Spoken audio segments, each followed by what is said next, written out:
What if I told you that one of the greatest R&B voices of the late 80s and 90s was nearly erased from music history? Not because she lacked talent, but because the industry decided she didn't fit the mold. Miki Howard had the voice of a legend, the looks of a star, and the connections most singers would die for. Joe Jackson himself managed her early career. Gerald Levert was in love with her. Stevie Wonder and Chaka Khan respected her. So why isn't she mentioned in the same breath as Anita Baker or Whitney Houston? Well, maybe because Anita Baker once whispered in Mickey's ear at the Soul Train Awards, "That's the only award you'll ever get." That's not just shade. That's sabotage dressed up as a compliment. And while the industry was busy blackballing her, Mickey's personal life spiraled into chaos. 4 years lost to drugs, raising kids as a single mom, and dealing with heartbreak so deep it almost ended her career for good. The truth is, Miki Howard wasn't forgotten. She was buried alive by an industry that couldn't control her, and by demons she had to fight on her own. And what happened behind the scenes will make you rethink everything you thought you knew about this forgotten R&B diva. Here's the thing about Miki Howard. If you only know her name in passing, you probably think of her as one of those R&B singers who had a couple of hit songs in the 80s, maybe a Soul Train performance or two, and then disappeared into obscurity. That's the misconception. Because on paper, she looked like she should have been untouchable. She had real hits. Come Share My Love, Love Under New Management, and Ain't Nobody Like You. These weren't just filler tracks, they were legit R&B anthems. She even played Billie Holiday in the movie Malcolm X. That should have put her on the same cultural pedestal as Anita Baker or Sade. So why didn't it? Well, a lot of it comes down to image. Miki was never packaged as the industry's idea of a perfect pop crossover star. She wasn't chasing Hollywood glamour or bending her artistry to fit radio formulas. She was jazz, soul, and raw honesty in a time when labels were obsessed with turning singers into polished, untouchable icons. The other reason? She wasn't afraid to talk back. And in an industry where women, especially Black women, were expected to stay quiet and smile pretty, that was dangerous. People labeled her difficult. They said she was hard to market. But what they really meant was she wouldn't play the game. This is where the narrative starts to twist. The misconception that she just faded away ignores the fact that the industry slowly stopped pushing her music, cut off radio play, and created a climate where even her peers could throw shade publicly, and nobody would blink. Because here's the kicker. Miki Howard didn't fail. She was failed by the system. Here's the uncomfortable truth. Miki Howard didn't just fall off. She was blackballed. Plain and simple. The most infamous example? That moment at the Soul Train Music Awards when Anita Baker leaned in and whispered, "Take that award home and put it on your mantle because it's the only one you're ever gonna get." That wasn't playful shade. That was a declaration. And in an industry where radio programmers, label execs, and gatekeepers took cues from the reigning divas, that kind of energy spreads fast. Suddenly, the idea that Miki was less than became the narrative. And here's where the sabotage kicks in. The 90s R&B scene was already overcrowded. You had Whitney, Anita, Sade, Chaka, Mary J. Blige, all battling for airplay. Record labels didn't want to invest big money in another powerhouse vocalist who wasn't going to cross over into mainstream pop. So when someone like Anita threw shade, it was almost like permission for the industry to push Miki further down the ladder. But here's the hot take. That wasn't just competition. It was protectionism. The industry didn't want Miki shining too bright because she threatened the established order. She had the rawness of Phyllis, the power of Aretha, and the versatility to cross genres. That scared people. Instead of being celebrated, she was silenced. Radio stopped playing her records after '92. Tours dried up. The same peers who once shared stages with her quietly stepped back. And the industry wrote her off as another talented singer who couldn't keep up. But the truth? She wasn't allowed to keep up. The game was rigged against her. If you really want to understand why Miki Howard never got the crown she deserved, you have to look at the people around her. Because while the industry was shutting doors, she was rolling in circles that made execs nervous. First, the Jackson family. Joe Jackson wasn't just her first manager. He treated her kids like they were his own. Every weekend, her boys were picked up right alongside Michael's nephews and nieces, brought to the Jackson compound, and cared for like family.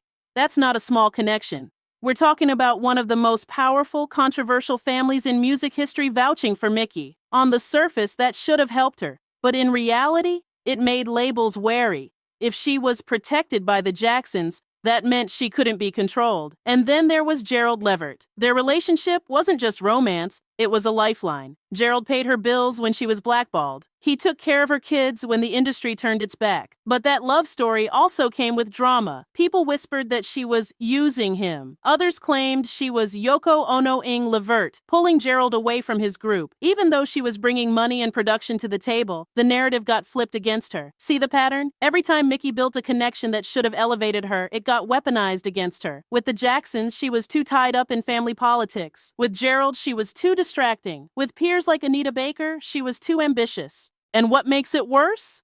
Miki herself refused to play the image game. She wasn't trying to be a cookie-cutter diva. She said straight up, "I never wanted to be Beyoncé or Tina Turner.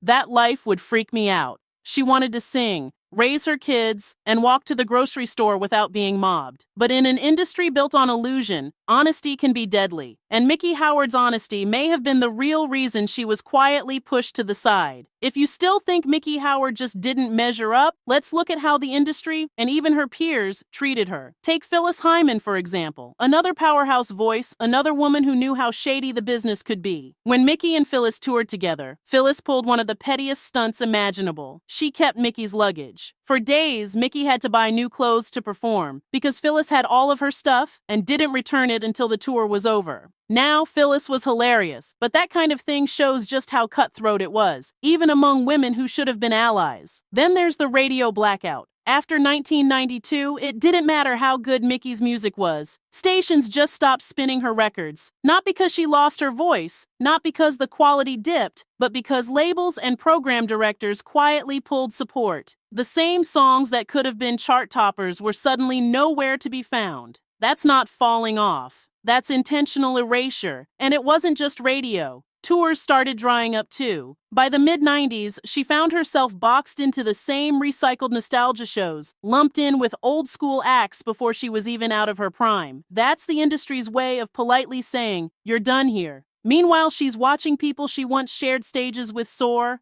Anita Baker, Sade, Mary J. Blige, while she's quietly being written off as hard to work with.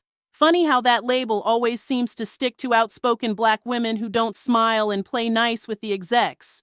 But the thing about Miki Howard is, she learned from it. She came out of that period with a whole new perspective. She said herself, once you deal with the root cause, recovery is possible. And she carried that empathy into her later life, helping other people get pointed toward real support. Still, those 4 years cost her dearly. In a business that already wanted her gone, addiction gave the industry an excuse to step back completely. And that's why when people look back and wonder why her career slowed down so sharply, the timeline lines up perfectly with her most chaotic years. If the industry freeze-out wasn't enough, Miki Howard also had to juggle the chaos of family drama and heartbreak. She was a single mom raising 2 boys while trying to keep her career alive. And here's the thing. She wasn't just balancing motherhood with music, she was doing it while fighting off blackballing, drug battles, and financial stress. That's the kind of pressure that breaks most people. One of her biggest lifelines was Gerald Levert. Their love story was complicated,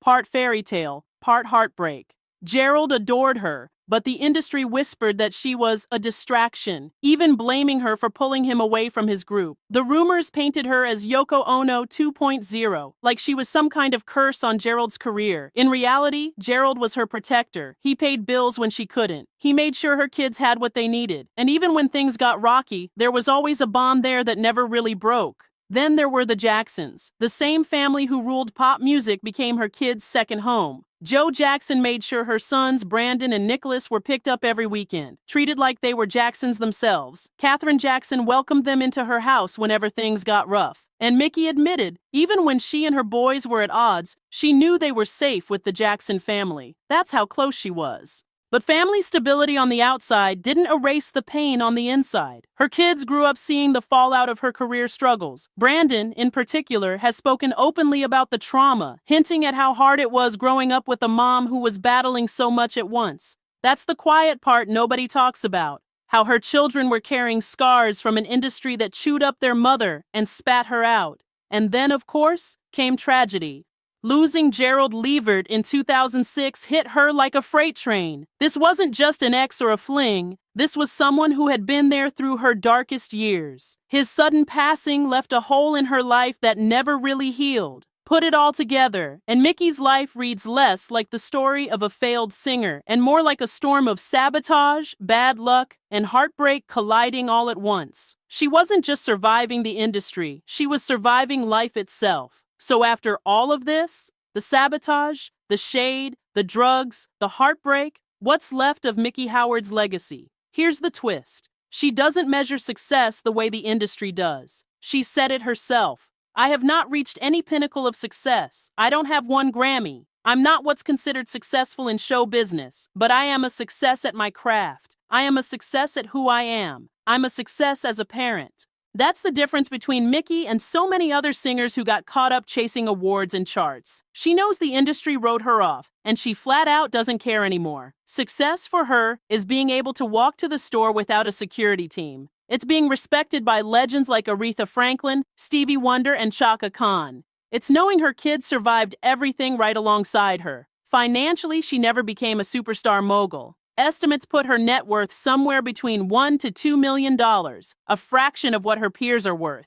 But money doesn't tell the story. The truth is, Miki Howard endured. She survived being blackballed, survived addiction, survived heartbreak, and she's still here. In 2025, she's still performing, still recording, still showing up for fans who never forgot her. And maybe that's the real hot take. Miki Howard didn't fail. The industry failed her. But unlike so many voices lost to time, she refused to disappear. She may never have been crowned a diva on the level of Anita or Whitney, but she carved out something even more powerful: endurance. Miki Howard will be remembered as the voice that wouldn't be silenced, the mother who wouldn't give up, and the woman who survived the kind of chaos that would have destroyed anyone else. And if you ask her what success really means, it's simple. When she lays her head down at night, she can honestly say, I did my part to bring love to the world.